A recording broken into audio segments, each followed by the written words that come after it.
So, I mean, I'm definitely a big data nerd for like how can you predict that games do well on Steam? And actually, as part of my Game Discover Co newsletter, I have a paid section where you get access to all my data on kind of, what's happening before launch. And we actually we haven't integrated it all the way in, but we do have Twitter and Discord that we're manually pulling for some of these games.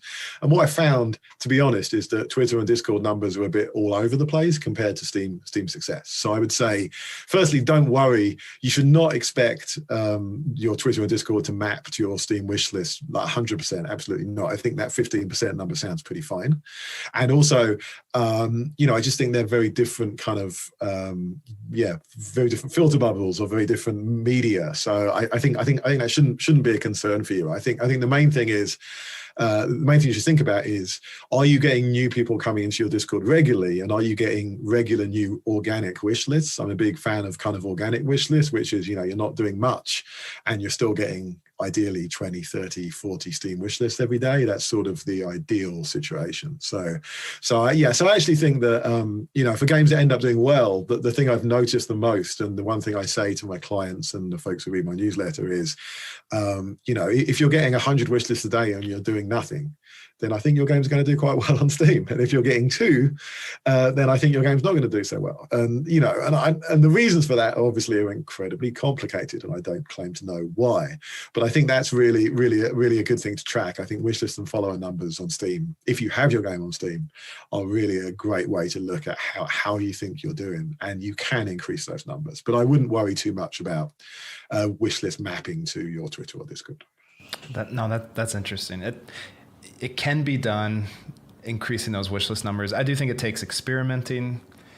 I do think it takes trying different channels, different techniques, different types of images you export, and screenshots and GIFs and all that. But I do think it's possible.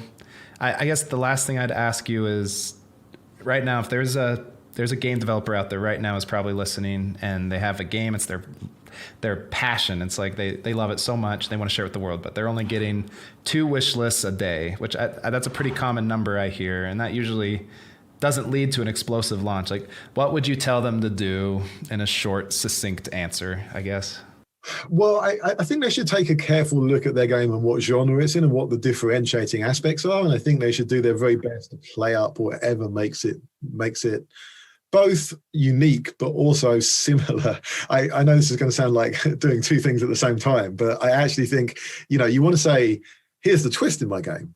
But a lot of the time, games sell well because they're like other games that people have already played and enjoyed. So I think that's really, you need to strip things back to the root of what your game is.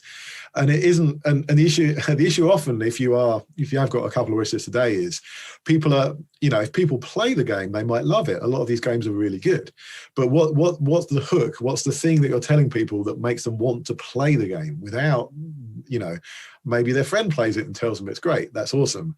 But obviously word of mouth, you need enough people for word of mouth to happen. Otherwise you can't get word of mouth. So I think, say succinctly, just go back to your base idea and really just try and give it another look and try and work out if you're really showing it off visually and concept wise to its best effect.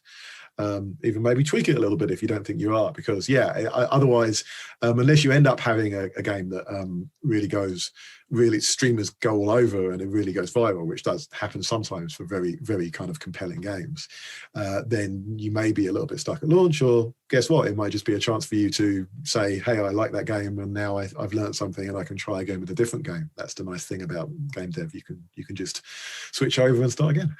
That's awesome. What a great answer. I totally agree with that.